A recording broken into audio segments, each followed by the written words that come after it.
I'm going to show you the top 5 most underrated weapons in Elden Ring. Some of these weapons used to be horrible, now they're really good. Other weapons are just still horrible, and we're making a really good build from them. So let's see what we have in store. Let me show you these 5 builds. So our first underrated weapon we're going to be looking at is the Grafted Blade Greatsword. We are rocking a level 150 strength build with this weapon, and you are going to get a B scaling in strength. Now, this weapon gets crapped on a lot because people think Oath of Vengeance is actually just a pretty mediocre Ash of War, and the weapon itself gets pretty outclassed later in the game.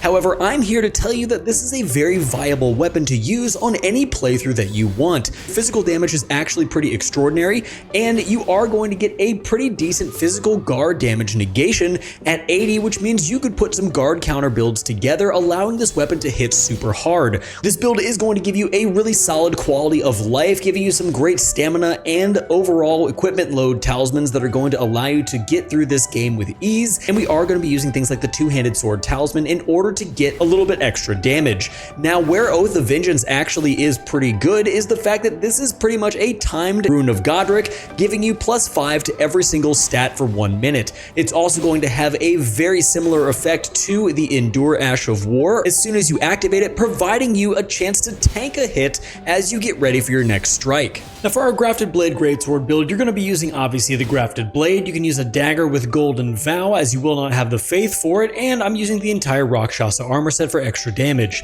Now, because this is a colossal sword, we're using the Great Jar's Arsenal, the two-headed turtle talisman for extra stamina, we're going to use the two-handed sword talisman for extra damage, and for some survivability, we're going to use the Dragon Crest Great Shield talisman for that 20% damage negation. Now, for our flask, we're also using even more damage negation with the Opaline Hard tier, and we're using the Blood-Sucking Crack tier. Now, when it comes to your actual buffs, you are going to use Flame Grant Me Strength. My stats on the side are level 150, 58 Vigor, 18 Mind, 30 Endurance, 65 Strength, 25 Dexterity, 7 Intelligence, 15 Faith, and 11 Arcane. Now, for build number 2, we're going to switch over to a level 150 bleed build using the Blood Knightrider Flail with Wild Strikes. Now, I have made a Knightrider Flail build in the past, dual wielding these weapons, and flails typically get a pretty bad rap as being weapons that don't do a whole lot of damage in this game. However, I am going to tell you with this build, you are going to shred through absolutely everyone.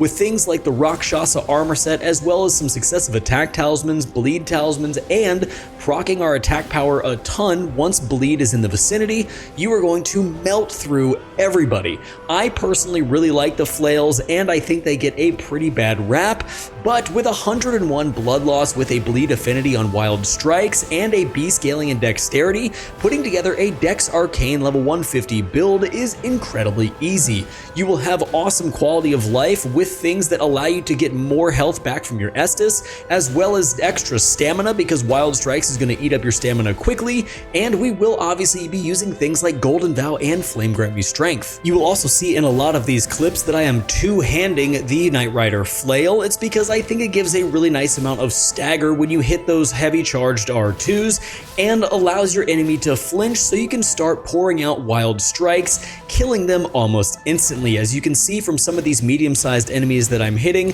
their health pool really just evaporates within just a few seconds, and in the Midra fight, it didn't take me long to get his health bar down to 0. Now, for this build, we're going to use the Knightrider Flail with Wild Strikes and bleed on the weapon. That's going to give us a D in Arcane and a B in Dexterity with 101 blood loss. We're also going to be using a dagger with Golden Vow. Now, for our armor, I'm going to be using the White Mask for the blood loss and then the rest of the Rakshasa armor set. For our talismans, we have the Lord of Blood's Exaltation, the Milson's Prosthesis, the Two-Headed Turtle Talisman, and the Crimson Seed Talisman. Now, if you want to replace a talisman for more successive attack power, you can replace either the Two-Headed Turtle Talisman or the Crimson Seed Talisman, but I really like both of those for survivability.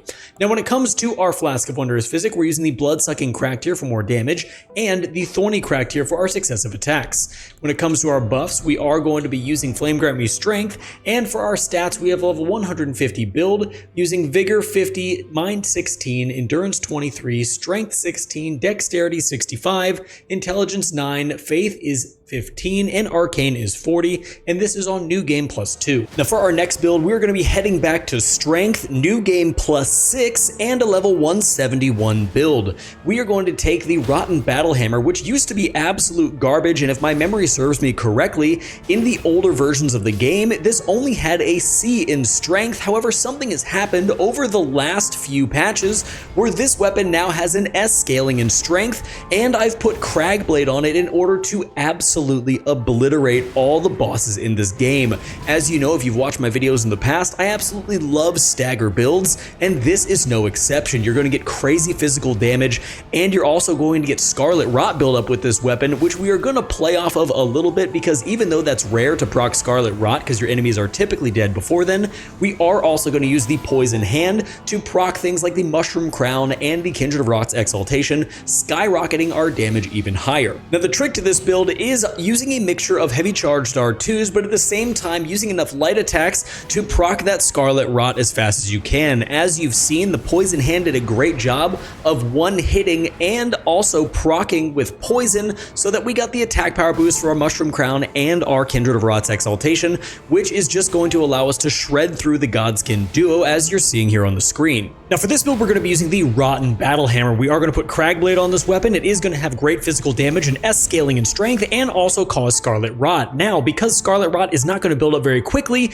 and we need to proc our Mushroom Crown as well as our Kindred of Rot's Exaltation, we are going to use the Poison Hand to do so, which can proc poison incredibly fast, which is going to proc both of those items. For your talismans, you're going to use obviously the Kindred of Rot's Exaltation. I'm using the Crusade Insignia, but if you're fighting a boss, switch to the Blade of Mercy. You want to use the Axe Talisman and the Two-Handed Sword Talisman. For my armor, I have the Rakshasa armor set and the Mushroom Crown. And for my flask, I have the Spike Cracked Tear and the Stone Barb Cracked Tear. Now, when it comes to my buffs, I'm using Flame Grant Me Strength and Golden Vow. This is a level 170 build on New Game +6. Vigor is 60, Mind is 15, Endurance is 27, Strength is 70, Dexterity is 16, Intelligence is 9, Faith is 25 for our buffs, and Arcane is 28, so we can wield the Poison Hand. Now, the next build we're going to be using is going to be a short spear build. Now, the reason I wanted to use this particular weapon is because on paper, it is the worst of all of the spears. Its range is less, its damage is less, but I still feel there's a place for it, and I think I have found it with a Flame Art infusion and dual wielding these spears. Not only does dual wielding allow for the moveset to be incredibly fast, where you can build up successive attacks, but the spear when dual wielding is actually going to do a decent amount of damage, and you are going to get a heavy charged R2 that is a double poke, much like the Mesmer Spear. Now, I have used a Flame Art with the Flame Skewer Ash of War, and I've found that it provides a really fun playstyle, giving you some really cool movement and combos to do between the 2-part Ash of War, the 2-part heavy charged R2s, and the really fun moveset of dual spears. I also don't know what it is about the Shadow Tree avatar, but this is one of the hardest bosses for me in the DLC. I have no idea why. Certain people absolutely loved this boss, other people thought it was super hard. I am in the camp of the latter. I just can't understand why I can fight Mesmer easier than I can fight this guy, but overall, this build has been super fun to play, giving you a variety of different opportunities using different attacks, and a very fun playstyle to use. Now, for this build, you're going to be using 2 short spears with a Flame Art on them to give them a C in Faith. You're also going to use the Flame Skewer on both weapons. Then you're going to use the Rakshasa armor set for the 8% extra damage. For my talismans, I'm using the Rotwing Sword Insignia, the Two-Headed Turtle Talisman, the Spear Talisman, and the Shard of Alexander. I'm not using the Fire Scorpion Charm here because I didn't want to take any more damage, and I don't really feel like it's worth it based on the amount of damage you're getting for your fire damage. Now, for your flask, I'm using the Blood-Sucking Cracked Tear and the Flame Shrouding Cracked Tear, as that's just going to give us a flat 20% fire damage and then 20% damage on top of that, which is awesome. And for our stats, we're going to be looking at a 170 build on New Game +6. We are using Flame Grant Me Strength, Golden Vow, Catch Flame, and Blessing of the Erd Tree to counteract that Blood-Sucking Cracked Tear. Now, for our stats, we have 60 Vigor, 25 Mind, 25 Endurance, 22 Strength, 20 Dexterity, 9 Intelligence, 80 Faith, and 8 Arcane. This last build is more of a build to prove that I could, and what I mean is we are using the Longsword that you can buy from Enya in Round Table Hold. This is one of the most basic weapons in the entire game, and I wanted to see if I could make it decent, and I really think we've done that with this build. With things like the Rolana's Cameo, which are going to add to Square Off, which is already an insane Ash of War, providing you a ridiculous amount of stance and stamina damage, but we're also going to be using the Blade of Mercy, which is going to proc anytime we get a critical hit, adding to our damage overall. You you are going to go quality with this weapon, giving this both a B in strength and dexterity. And yes, this is going to be a quality build, but we are going to lean a little bit farther into strength, using a cracked tier to get our dexterity up just a little bit more for some physical damage.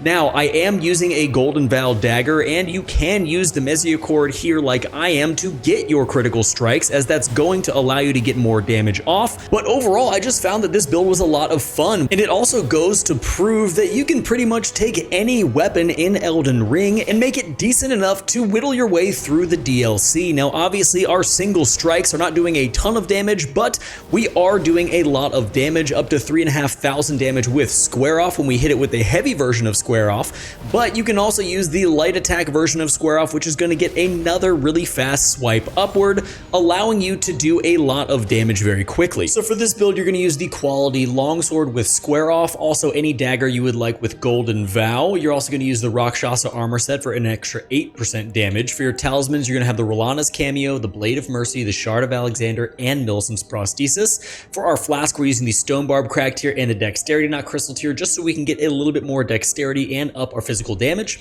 And for our buffs, we're going to be using Flame Grant Me Strength. And for your stats, you're going to have 58 Vigor, 18 Mind, 30 Endurance, 65 Strength, 30 Dexterity, 7 Intelligence, 15 Faith, and 11 Arcane. Hey guys, that is going to be it for our top 5 underrated builds for patch 1.16. Now, if you have weapons that you think are underrated, definitely leave them down in the comments. We might do another one of these videos down the road, as we are gearing up for more Elden Ring going into Night Rain, and I'm very excited about that because it's going to be covered here on the channel. Also, look for First Berserker Kazan, because that is coming here as well, right around March. So with that being said, make sure to subscribe and hit the bell notification on your way out, guys. I appreciate you all a ton, and until next time, stay safe, enjoy the game, and I'll see you in the next one.